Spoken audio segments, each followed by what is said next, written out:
Boys, जैसा आप लोग जानते होंगे अभी इलेक्शन टाइम चल रहा है। हर जगह पे लोग सोशल मीडिया पे पोस्ट डाल रहे हैं, अपनी पिक्चर डाल रहे हैं, अपने हाथ दिखाते हुए कि देखो मैंने वोट किया, ये देखो मेरे वोट करने की पिक्चर, मैं रिस्पॉन्सिबल सिटीज़न हूँ। बड़े बूढ़े सब लोग ये अपने सोशल मीडिया में डाल रहे हैं। पर अगर आप मेरे हाथ देखोगे तो आप नोटिस करोगे कि मैंने वोट नहीं डाला।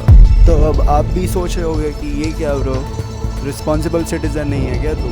हाँ, क्या देश के लिए प्यार नहीं है क्या ब्रो? हाँ, या कोई और बोलेगा कि ब्रो अनएजुकेटेड है क्या, उसकी वजह से वोट नहीं डाला तो ये देखो बॉय, सबसे पहले मैं बता देता हूँ, मुझे बोलना पसंद नहीं, पर 12th standard central boards of secondary education 96%, 16 साल की उम्र में मेरे थे। तो अनएजुकेटेड होने का सवाल शायद थोड़ा गलत है। फिर बात आएगी कि ब्रो देश प्रेम नहीं है क्या, ये भी बात गलत है। देश प्रेम कैसे नहीं होगा ब्रो? मेरे पापा इंडियन मिलिट्री में अपनी आधी से ज़्यादा साल गुजारे हैं, तो देश प्रेम मुझे कैसे नहीं होगा ब्रो? अब तुम खुद ही बोलो। तो ये सवाल भी गलत सवाल है। अब रिस्पॉन्सिबिलिटी की बात आएगी कि ब्रो रिस्पॉन्सिबल नहीं है क्या तू?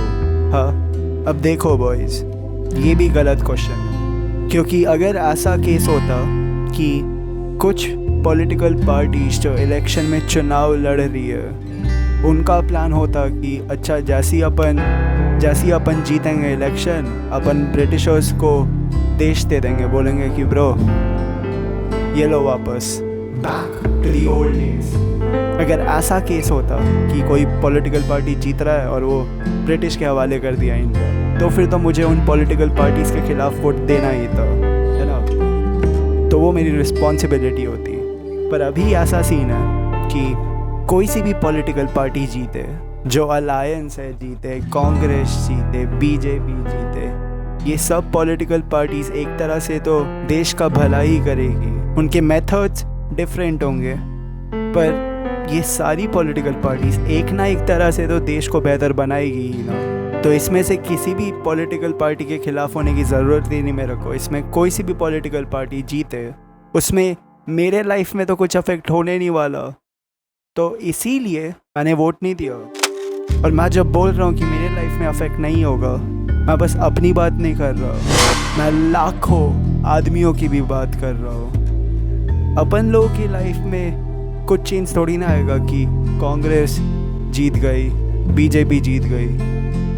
अपन लोगों की लाइफ में थोड़ी ना कुछ चेंज आ रहा, क्योंकि अगर आप मैनिफेस्टोस देखोगे हर पॉलिटिकल पार्टी के, और आप देखोगे कि ये लोग क्या चेंजेस लाना चाहते हैं, आप देखोगे कि कुछ पॉलिटिकल पार्टीज़ क्या कर रही है, वो सर्टेन कास्ट के लिए रिजर्वेशन बढ़ा देगी, ठीक है ना? तो फिर समझो एक पॉलिटिकल पार्टी ओबीसीज़ के लिए रिजर्वेशन बढ़ा दी, ठीक है ना? तो अपने ओबीसी बॉयज़ के लिए तो अच्छी बात है। कुछ पॉलिटिकल पार्टी एससी एसटी को ज़्यादा रिजर्वेशन बढ़ा देगी, तो एससी एसटी वाले लोगों का उससे फ़ायदा होगा, अच्छी बात है। कुछ पॉलिटिकल पार्टीज़ बंदियों के लिए डाइवर्सिटी हायरिंग बढ़ा देगी, तो बंदियों के लिए अच्छी बात है, वो लोग उस पॉलिटिकल पार्टी को वोट देंगे। कुछ पॉलिटिकल पार्टीज़ बंदियों के लिए फ्री में बस में जाने का पास दे देंगे, फ्री में मेट्रो में जाने का पास देंगे, तो ठीक है, तो बंदियों के लिए अच्छी बात है, वो लोग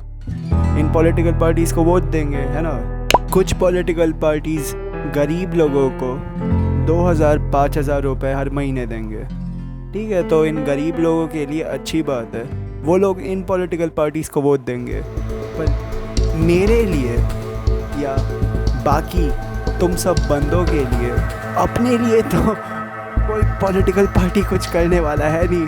अपन बंदों के लिए थोड़ी ना कोई डाइवर्सिटी हायरिंग बढ़ाने वाला है, अपन बंदों के लिए कोई रिजर्वेशन बढ़ाने नहीं वाला, अपन बंदों के लिए कोई फ्री में बस ट्रैवल नहीं कराने वाला, फ्री मेट्रो पासेस नहीं मिलने वाले अपन को, अपने लिए कोई लीगल लॉस चेंज नहीं होने वाले, एलिमनी का सीन सेम रहने वाला है, चाइल्ड सपोर्ट का सीन सेम रहने वाला है। एक शादी में जो बीवी है वो अपने बंदे को चीट करे, कुछ प्रॉब्लम हो, बंदा शादी में जो है बंदी पे चीट करे, क्रूअल्टी एक्ट की वजह से बंदा जेल में पहुंच जाएगा।